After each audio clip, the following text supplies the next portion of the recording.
Today I'm going to show you a little bit about my Yamaha CrossCore RC that I bought myself.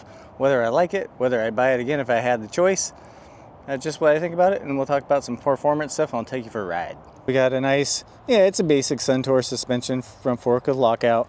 We got some nice Textro hydraulic disc brakes that work very nicely. I think they're 180 millimeter rotors, you can see back there. Nice quick release through axle on the front. So I like the front componentry. Nicely done. Yamaha, I like their little logo. Coming up the handlebars, a nice integrated LED light to the battery. I think it might actually be upside down, but whatever, that's just the way I got it. One of the things with the CrossCore RC, it doesn't have just like a quick release battery. So I'll put in a little video here. I haven't actually taken the battery out myself yet, but I want to show you how the battery comes out of this bike. It was kind of advertised that it wasn't actually removable. You have a couple of these screws up here. I was under the impression you had to take out those screws to get the battery out. Well, I just discovered that's not correct. On the other side of the bike, right there, there's a plug that you have to move out of the way to access the keyhole. So what you do is you go to this side, stick in your key, and you hit unlock it, and you see how that just popped down. Now you just pull this little tab up. What happens is this whole kind of plastic, kind of chintzy shelf, I cleaned it. It had a bunch of dirt right here. I'm not sure how I feel about that. And then the battery actually slides out like this. So you could, without any tools, change your battery out on the trail. So totally a misnomer from what I've read before. 36 volt, 13.4 amp hours, so 500 watt hours. Has a little battery indicator on the bottom. These are advertised as, I think, being Panasonic cells. Putting this back in was a little tricky. There we go. That way it's a little feet in place there. And it just kind of goes in place. Then you have to turn the lock again to lock it in place. So honestly, not great. Like, this is pretty weak. Probably the weakest point of this bike I've seen so far. Charge port there is a really nice kind of proprietary to this charger plug. 4 amp output charger, so I'm getting recharge times in the order of 2 hours or less. Yamaha PW Series ST mid-drive motor. I'll put on the specs. It has 250 watts nominal. It can peak at 500 watts. Has a really nice power delivery. So I got a Shimano Alivio rear derailleur. Works just fine. I'm in the 300 mile range. I'm going to need adjustment here pretty soon. I think it's a 9-speed rear cassette. We go through, I think this is a 42 tooth chain ring. I'll put that on the specs down in the description. So single speed on the front. I like the little kind of chain keeper there. It all works pretty well. These pedals are a little funky because they're really narrow. I have over 300 miles on the bike, so that hasn't deterred me too much, but I probably should put my other pedals on here. I added the rack, so it has standard rack attachment points in the rear. I also added the fenders from SKS. I can put those part numbers down in the description too that I used. I'll show you around this very simple display. It's a single tap to turn the display off and on. You can see here down on the bottom you got walk mode. I'm going to turn it on. Walk mode. I think you have to, there we go, you have to be in one of the assist levels so you can hear. So it just walks along. Now, depending on what gear you're in, this can be a little hard to keep up with walking. So when you hit this light button, there's nothing that shows you on the display that your headlight is on. So, I mean, it's easy enough. It's right here. So I just hold my hand down, see if the beam's out there. No, I'm good to go. This does not have an integrated tail light. I think that is an oversight on any e-bike sold these days. With gloves on, I have noticed some tendencies. So say I'm here trying to hit my light while I'm riding. And since it only takes a single press to turn the bike off, I have turned the bike off in the middle of riding, which is a little bit of a bummer, honestly. I think just having this be long press functionality would be helpful. Going back up to your different assist levels, you have Eco Plus, Eco, Standard, and High. I tend to ride in Standard and High the whole time. Eco and Eco Plus are there's not a lot of assistance. It does give you an estimated range based on how you're riding at the moment and the amount of charge you have left. Holding down the lower button, down button, takes you between trip distance, current range, which I leave it on. I got almost 400 miles on the bike. If you hold up, that gets you into the auto mode. The auto mode is kind of funky. I don't know exactly what speed it's tailored for, but it basically changes your assist level, and it's supposed to kind of be more of a, like you can just ride and not have to think about what assist level you're in. It will kick it up when you need more assist. I found that it doesn't really click with my style of riding, but I think it's tailored to riding at about 15 miles per hour. You have to hold that again to get out of that. I did tighten up the motor bolts. I wasn't able to get help from Yamaha, unfortunately. See this? But the whole motor casing, oh my God, it's gotten looser. I probably shouldn't be on this long bike ride today. There are three main motor bolts that are a T30 connection. You take this plastic off around the motor here. And one of them was very loose. So that's the reason why the motor was moving, and so we're solid now. So unfortunate that Yamaha didn't get back to me, but turns out having a little bit of background as bike mechanic was helpful, and it wasn't that hard to do. One thing this bike lacks, and you're going to see, is shift detection. For a nice torque sensing mid-drive, it's surprising to not have it somehow either sensing something for a combination of input, shifting, speed to kind of predict that you're about to shift, or an actual shift sensor in the drivetrain somewhere. So you can bash the shit out of these gears and this drivetrain unintentionally sometimes, and I'll display that too at my own detriment. I'm going to do a little ride along with you here on the Yamaha CrossCore RC. We're going to show some of the R and then some of the C. The R is road, the C is not road. I don't know, maybe it's country.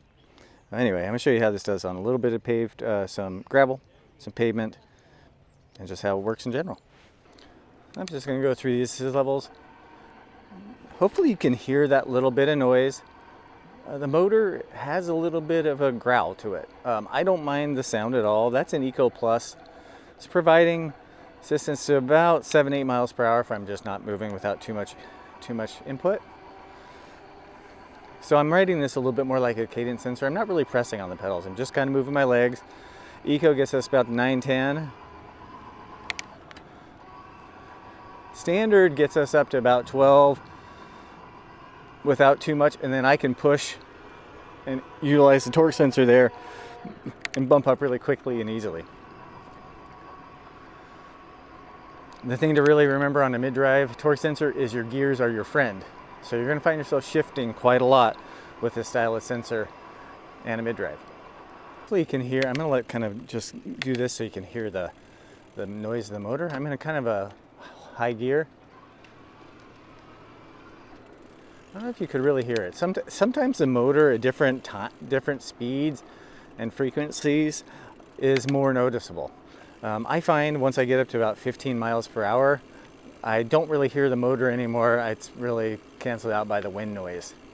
Definitely not very quiet like the Bosches are, or even the Bros. It's kind of a growlier motor. With the 500 watts of peak output, you do have a little more pop, and you can feel that.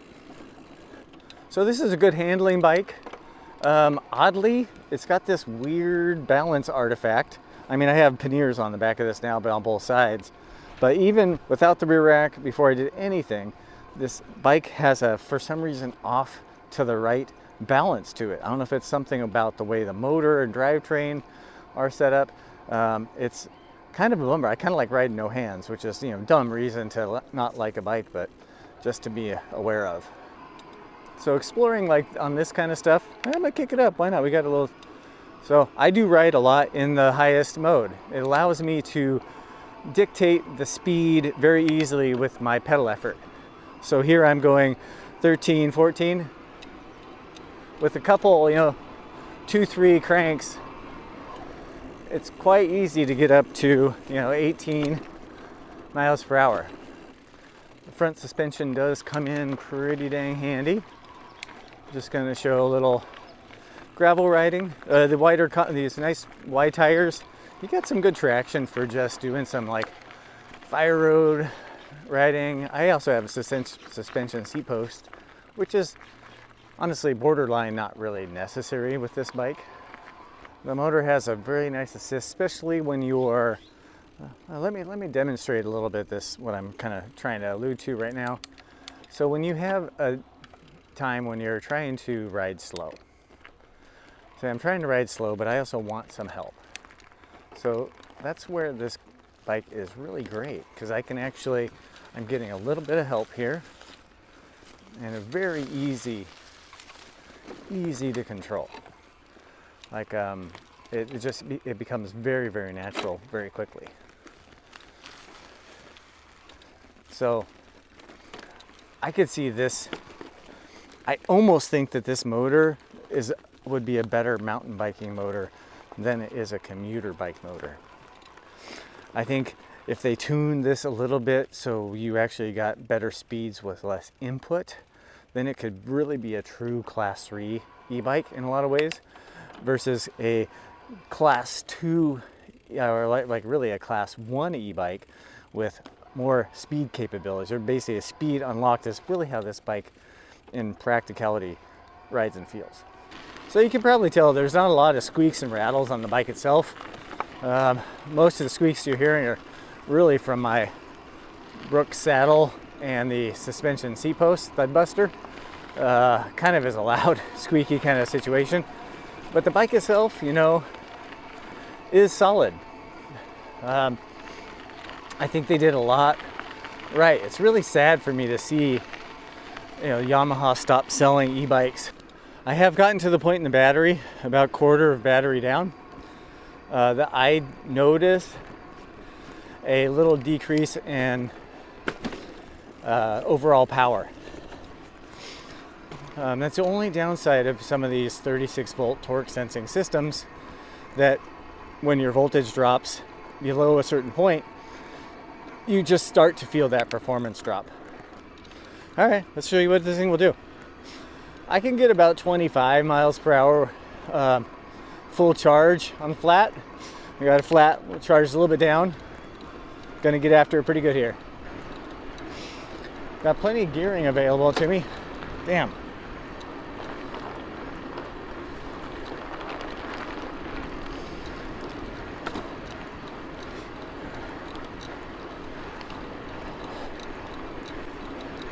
I mean, this is a lot of work, honestly, to maintain that speed. I think 22, 23 is more a manageable effort level than most people are going to want to put out on an e-bike. So that's what I was alluding to before. I think they could have done something different with the tuning. So the only things I don't really like on the bike, the auto mode on the display, it doesn't seem like it does a whole lot to me. I don't like the way it where it changes the power. It just doesn't work for me. So I ride in basically standard or the highest mode. So I'm really only using 2 assist levels. So I kind of wish there was a more ability to program that, like some other bikes. I don't like on the display how the light button is right next to the power button, and all it takes is a tap to turn the bike off. So you can be riding it and go to hit your headlight, turn on your headlight, and very easy to just turn the whole bike off, especially if you're wearing like thick gloves. So would I do it again? I couldn't do it again because the Yamaha is not selling e-bikes direct anymore. So I think maybe, I don't even know if they're making motors. Maybe they're still making motors for Giant. So I don't know. I'm kind of bummed out by this a little bit. I've had better luck with my own bikes and doing conversion kits. So I might go back to a conversion kit. So I just want to talk a little bit about the fan promotion deal. So I bought this for right about $1,200. So that was about $1,300 with sales tax. So I thought, man, screaming deal. Mid-drive, like second battery, additional warranty for 5 years. Oh my gosh, what a great deal. So I signed up. I got it.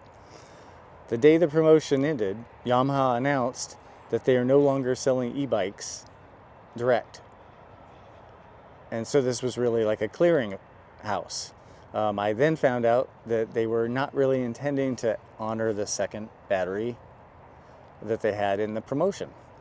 So I was totally bummed out by that. I got, honestly, like really kind of a real slap in the face kind of. So I tried to ask questions about it, and it was kind of like, that's tough. You might not get a second battery. Sorry, but Velofix said they'd be there for the warranty. But Velofix hasn't responded to my questions about the motor. You take a chance with e-bikes. I didn't think I was taking a chance with Yamaha, but I guess when you're having a really great deal, just be aware that it could be taking a chance. Now, for $1,200, I think this is a great, fantastic bike. Now, if this motor ends up being something that a problem and they don't stand behind it, then it's a worthless piece of crap. So, anyway, I hope you enjoyed my review. See ya.